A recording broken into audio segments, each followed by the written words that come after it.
Oh yeah, five star LSU. I said they ain't ready for the LSU. No, they ain't ready for the LSU, huh? They ain't ready for the LSU. Boot up, baby. Boot up. Back at it again, episode number 5 in the Tigers Avenue. LSU men's basketball. Boot up, baby. Dominant win. Again, I feel like we keep saying it every single time, but it's true. Dominant win over Belmont, 83-53. Yet another opponent who falls short of 60 points against these Tigers. This defense, this Tiger team, it just feels different. It feels special. And it feels like we're about to watch this Tiger team make a run for the SEC and potentially make a run in the NCAA tournament. I'm excited about this team, and I cannot wait to see what this team does in conference play. Zach, give me your thoughts on tonight's game. I was also really excited. I kind of found myself rooting to keep them under 60 because we dominated this game.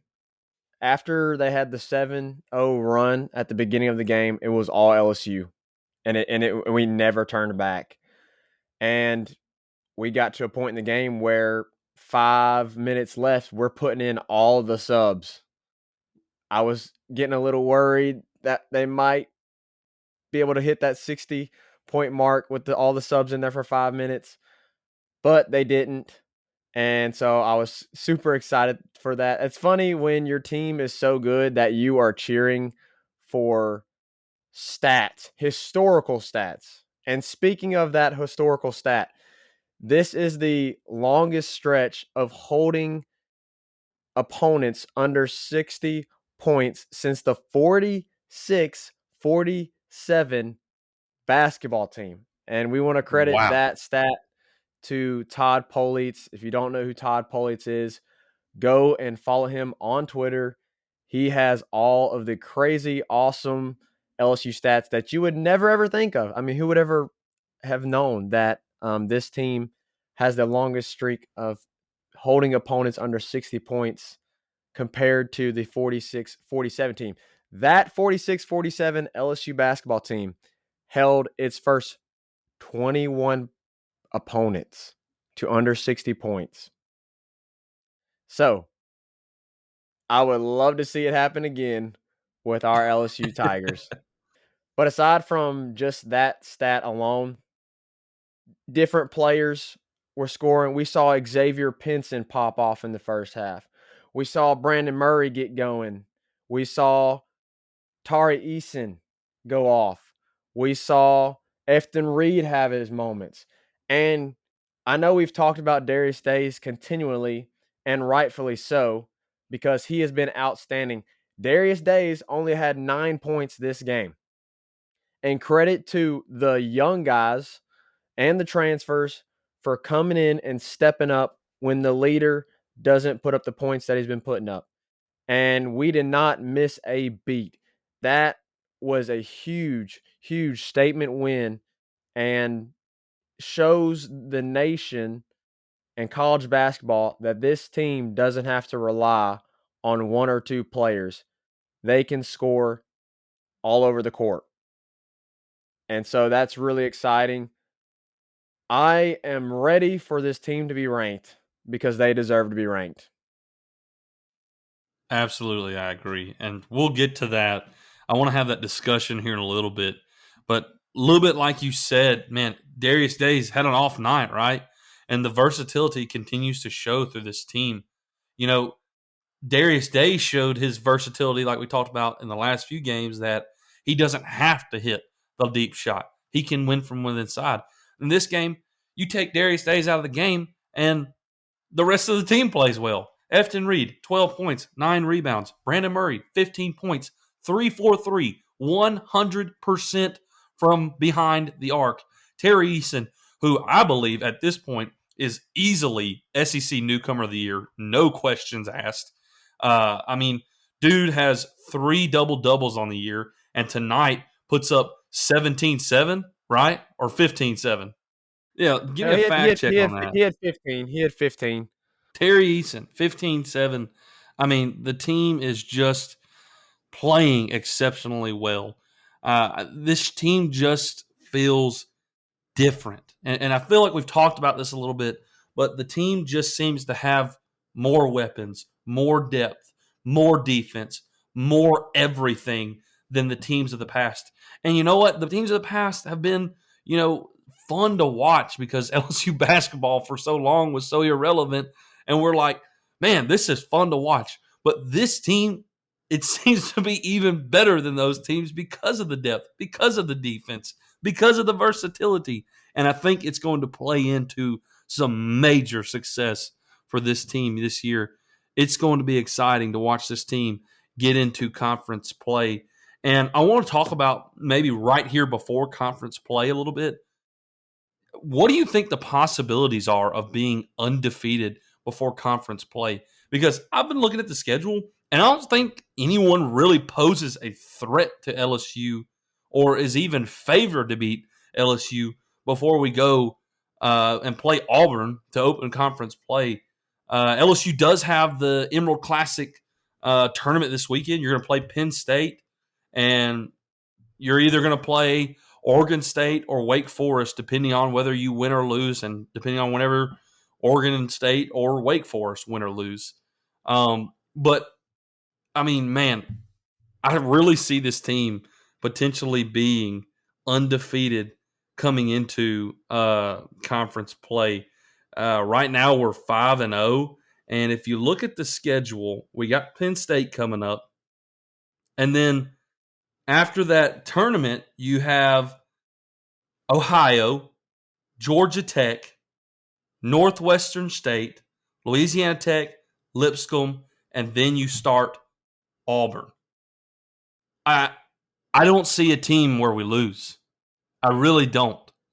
And Will Wade kind of talked about this tonight after this game. Is I think the biggest threat that we may have is in this tournament with Penn State, Oregon State, Wake Forest, and then on December the 11th against Georgia Tech. Those are your biggest threats, but LSU is favored pretty largely in all of those games. And I just, you got to like your chances to go into conference play undefeated. And Zach, how do you feel about maybe us being undefeated before conference play? Do you think the chances are pretty good for that? Yeah, I would say the chances are pretty high. This tournament is definitely going to be a test for this team, and it's a young team. We have to remember that as well. So there's going to be times where that youth shows, but the talent is definitely there to run the table before conference play.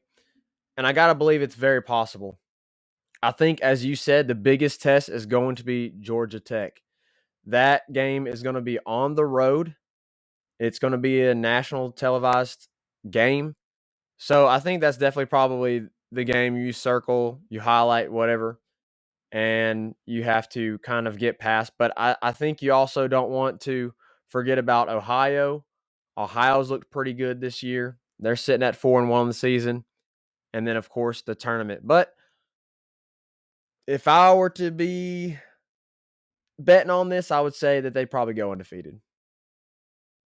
Man, what an incredible thing it would be to walk into conference play undefeated. That would be so awesome.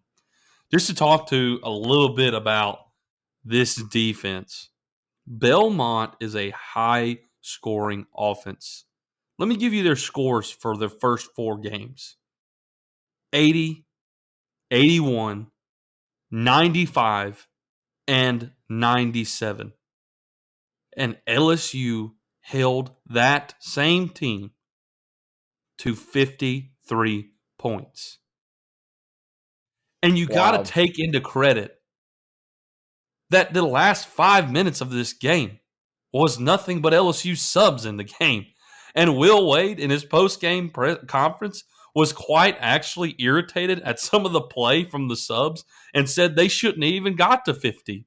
So it just shows you his mentality this year, his focus this year on how much he wants this defense to be dominant. The fact that he was upset with his secondary sub players not playing as well and thinking, man, we could have held them under 50 if they would have just played how they should have played.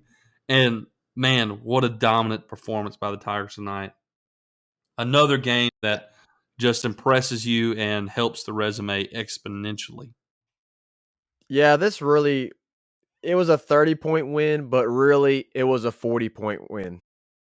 So to wrap up the basketball section here, when in the world is the NCAA going to rank this team? Why is this team not ranked? When is it going to happen? Zach, give your thoughts on this ranking and when LSU will finally be ranked. Man, I haven't really worried about it too much until after Liberty. I'm frustrated at it by this point, and you can go on social media. Twitter is blowing up about it. Baton Rouge people, LSU fans, we're more biased, obviously. But when you watch this team, they look like a team that is a top 25 ball club. I don't know if you can roll out 25 teams total that are better than this LSU team. No. I just don't think that's the case. This team is deep. This team is extremely defensive, and they can put up a ton of points just like the teams in the past. But now you've got that defensive side of the ball to add to it.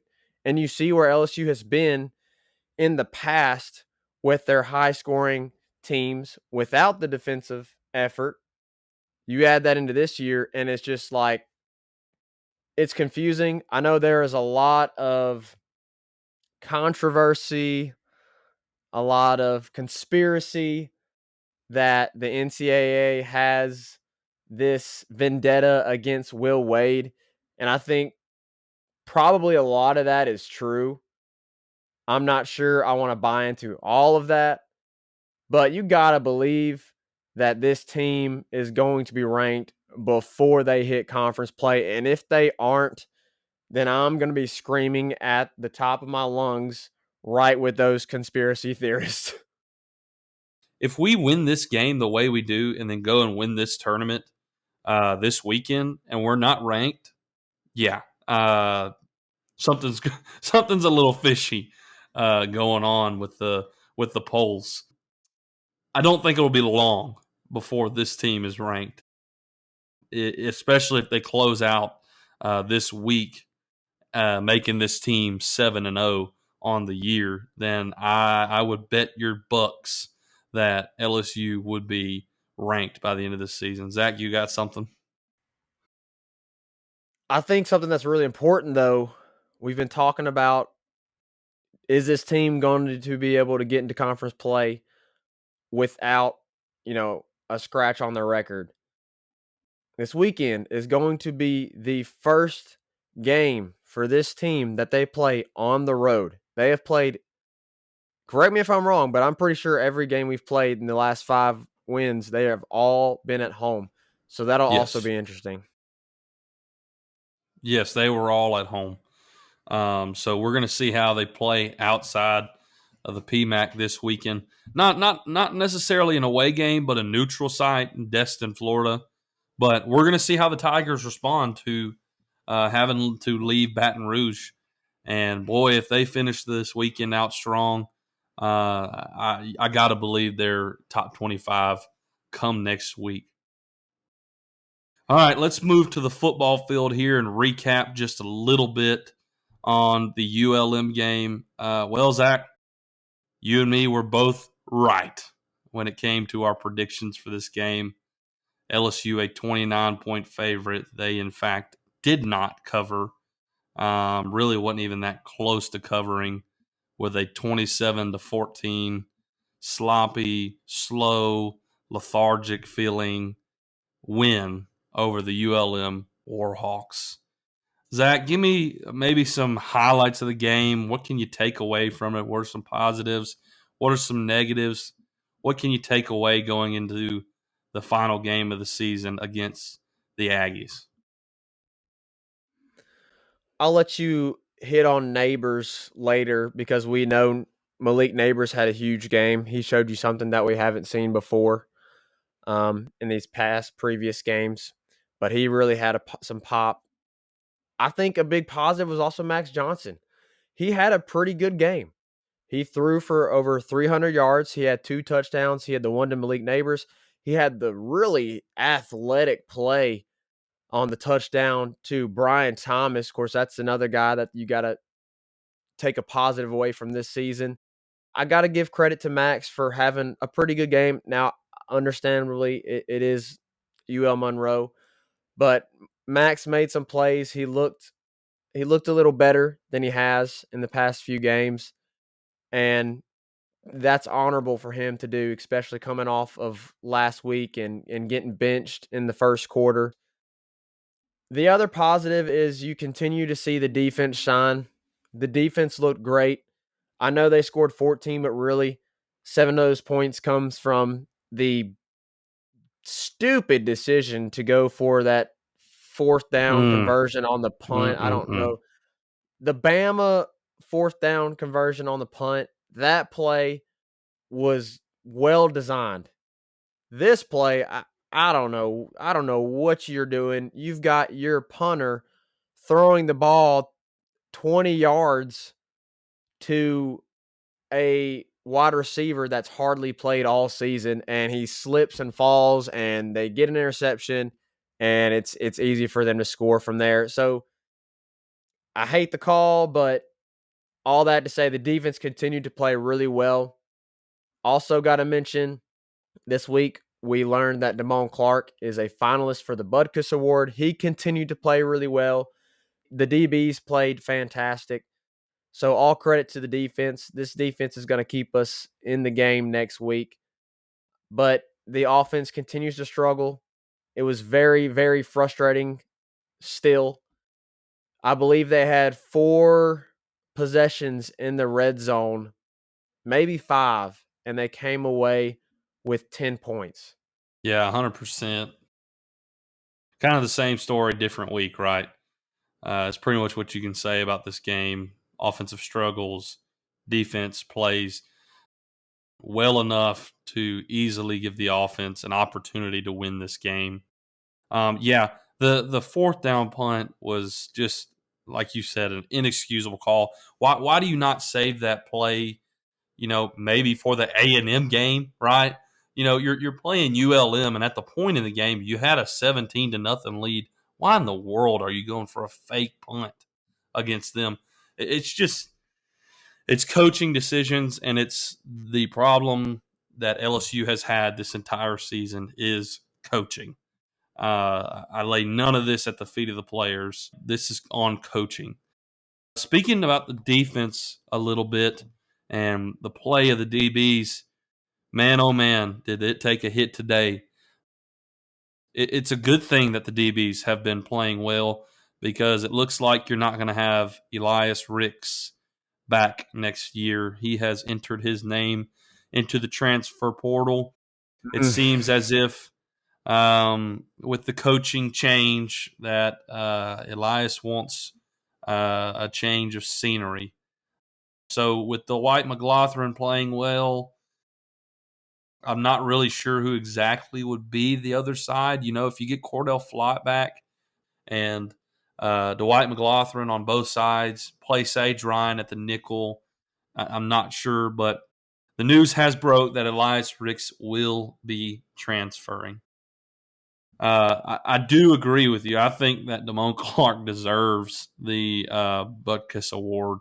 Really hoping that he can get that and, end his career at LSU with a really high note and go make him some big bucks in the NFL, as we probably know he will. Well, we're going to stick here with football to a different route here with the coaching search again. It seems to be narrowing down. It's coming down to the end here. You're hearing a few names that, are probably going to be your final few candidates for the job. Let's talk a little bit here. We hit a lot on Lincoln Riley because he seemed like to be the hot name at the moment, and I think he still is a hot name. Zach, give me your thoughts, presently on Lincoln Riley. Where do we stand when it comes to potentially landing him? It seems like he's the guy right now, just from the rumors and all the things that have been put out. Something that's very interesting, as we know, Sunday morning the news broke that Dan Mullen was out as Florida's head coach. And almost automatically, Billy Napier's name came up. And it seems very evident that Billy Napier is the man, their top target at Florida.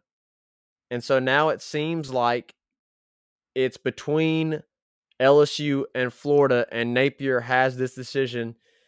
If he is offered the LSU job, we can very much assume he is going to be offered the Florida job. It's become very clear that they have circled him as their number one target for the new head football coach to replace Dan Mullen. And so his name's going to be interesting to follow for the next few days. And then the last one you probably hear about is Bill O'Brien.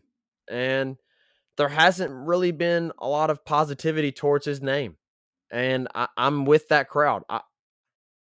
He's very well accomplished, but for some reason, I just don't like the possibility of Bill O'Brien being the head football coach. We've also seen Matt Campbell's name pop up. I don't really like that idea either. It seems like it's been kind of a last ditch effort, last kind of name thrown into the ring, but we really haven't seen or heard anything about him for until this past week. And then also, apparently, Mark Stoops has been thrown into the mix. But I got to fully believe that this thing has already been wrapped up. I got to believe that Scott Woodward has already made his hire. I mean, today's Monday. We're recording this Monday night. And a week from today, it's very likely that we are going to know who the next head football coach is going to be at LSU. And so I got to believe that the man for this job has already been decided. Scott Woodward has already made that offer and they have signed that contract. But who knows? Who knows? I trust in Scott. And so that's why I believe that. We'll see how things unfold these next few days. Yeah, I mean, with Lincoln Riley, I think it really depends on the game Saturday. I just don't know if there's a done deal yet. And if there's not a done deal yet, I think it comes down to Saturday's game with Lincoln Riley. If the deal is not done with anybody yet, then you got to think it comes down to that game. If Oklahoma State beats Oklahoma, then I think 100%, LSU makes that offer, and I think that it would be about $12 million a year, and I'm pretty sure Lincoln Riley would accept. Now, if Oklahoma wins, that puts them in position to be in the Big 12 championship. If Oklahoma goes and wins the Big 12 championship and they're a one-loss Big 12 championship team, you got to think they have a pretty dang good shot at being in the college football playoffs.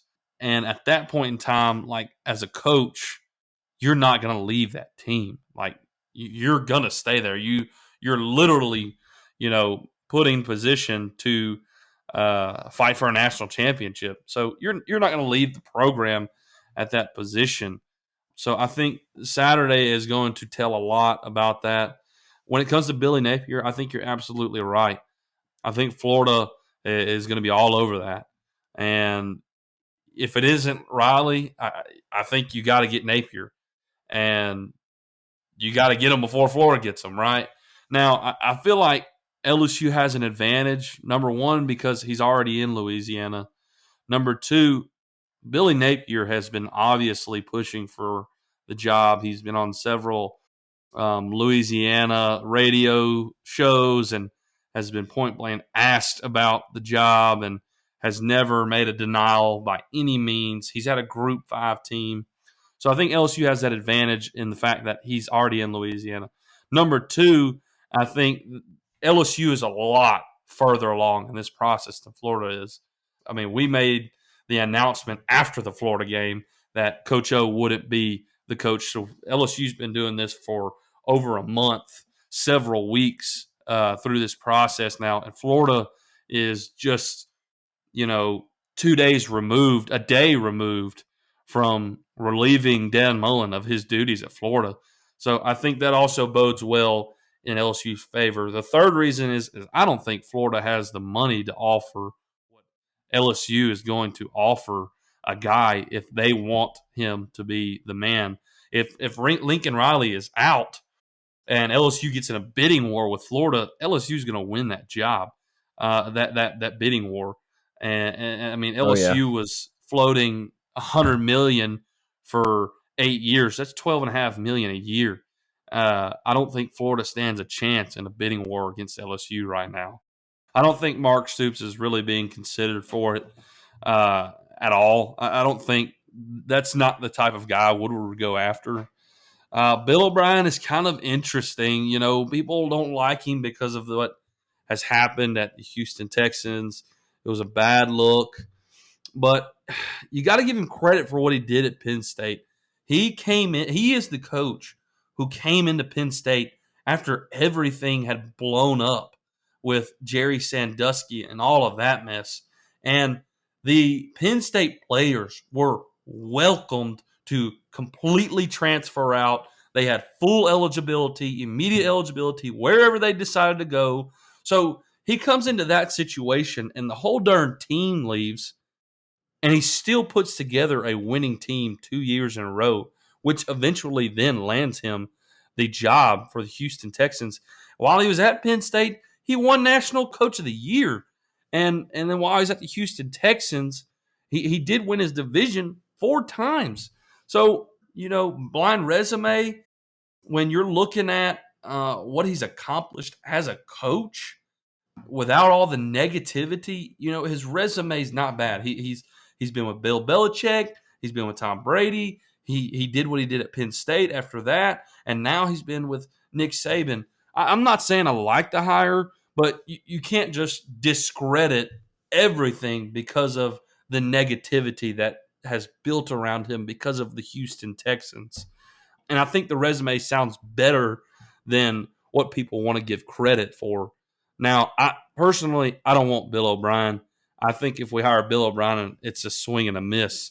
But you never know. You could be surprised, and he could end up being the coach and be extremely successful. But for me, it's Riley, and if it ain't Riley, it's Napier. And I think it's pretty much just between the two of them. Give your thoughts on Dave Aranda and maybe anything else that you may want to throw in there. Let's say it's a lose-lose situation for LSU. Napier takes the job at Florida. Raleigh advances into the college football playoff and the Big 12 championship, whatever. And so obviously he stays with the team. Who's next? Is it Bill O'Brien? Is it Dave Aranda? Is it Mark Stoops? Is it Matt Campbell? If they don't get Raleigh, if they don't get Napier, is Aranda and Kiffin your next two potentially? I mean, for me, I think it's got to be. I mean, if you lose on Riley Napier, I know that LSU wants us to make this a clean hire, right? But at the same time, I think LSU deserves a proven head coach. I'm not saying I would be upset with the Dave Aranda hire because I think Dave Aranda would do excellent. I mean, Baylor is a really hard place to win at, and he just beat Oklahoma not too long ago. and they're playing really good football. So I think he would do great at LSU. But I think LSU deserves, after Ed Orgeron, a proven coach. And I think if you get past Riley and Napier, you kind of have to have some leniency when it comes to this clean hire, effort. I think if it gets past them two, you got to go try to get Kiffin or maybe even Hugh Freeze because you got to get a proven head coach, right? And you can't just sell yourself short because you want to hang your hat on making just a pristine, clean hire. Then I feel like you're almost maybe hurting yourself as a program instead of helping yourself as a program. In I the agree. efforts to help the program to be clean, right? You may hurt the program by under hiring, by underachieving. So if you get past those two, I think you got to open the doors a little bit, be a little bit lenient, and try to go get somebody like Kiffin, somebody like Hugh Freeze. And yes, I think the number one pick after those two would be Dave Aranda because he's the clean hire. But it's his first head coaching job. He is having some success, but it hasn't been a long tenure. And I think LSU deserves a proven head coach, and you got to go get Kiffin and Hugh Freeze if whiffs on the first two. To be clear, though, I don't think this gets past Riley or Napier. I really don't. I If agree. it does, that's when you start worrying, honestly, because as you said, that's when you're going to have to be lenient. And if it got to that situation, we would see if Scott Woodward is lenient or if he's not. But I wholeheartedly believe that this is not going to get past Napier or Riley. And if that's the case, I'm all for it. I'm looking forward to either one of those guys being the head coach. Yeah, and I got to agree with you because I think Riley, you have definitely a potential of missing there and maybe not hiring him because of the potential uh, playoff spot. But with Napier, I think Napier prefers to go to LSU over Florida. I think he would want to go to LSU over Florida, and I think LSU would pay him more than Florida. So I think LSU easily has an advantage there. If you get past Riley, you make the offer to Napier, and I think Napier accepts it. What do you think the potential is that all of this is a smokescreen and Woodward's had his guy for weeks now? You want to say you'd be surprised, right? But you wouldn't be surprised. You know what I mean? Like Scott Woodward is known for just being completely zipped at the lip. And I think that's what makes him so successful in his hires. He doesn't run his mouth. He keeps it tight lipped. He runs a smooth ship, tight ship. And, if he's had his guy for weeks and the deal is done, I really wouldn't be too surprised just because of how tactful that Scott Woodward is. So you'd be surprised, but maybe not so surprised with how Scott Woodward operates. For some reason in the back of my mind, and maybe this is just me dreaming, but for some reason in the back of my mind, I guess I have this dream that he hired Dabo way back. Oh, man. And because we heard Dabo just for maybe a week, maybe a couple days or so, and then it was done, and then it ended, and it didn't end like Jimbo Fisher. It didn't end like Mike Tomlin. It didn't end like those other guys that had to come out and make statements and cut it off Yep. themselves. Yep. It just ended. It just stopped, and we stopped hearing that name. So I don't know. Maybe. I'd love it to be the case, but we'll know in maybe a week or two. Man, oh man, if Scott Woodward walks to the podium a day after Saturday and says Dabo Swinney is the next coach, oh my goodness gracious. Welcome to the real Death Valley. Yeah. I mean, I would go ballistic. I mean, I would be so pumped. And Hey, so you're kind of right. You're kind of right. You know, you get the harsh response from Jimbo. You get the harsh response from Tomlin, and then you get the little whispers of Dabo, and then you don't hear anything else. So you may be onto something there, and that would be incredible. All right, let's put a button on it here. Man, I love talking about the coaching search. It's exciting. We're nearing the end. It's almost here to the epic reveal of who LSU's next head football coach maybe will 2 be. episodes from now. Not our next episode, but potentially the next one. 2 episodes maybe from now, we will be discussing the new hire. I'm pumped for it. And the LSU Tigers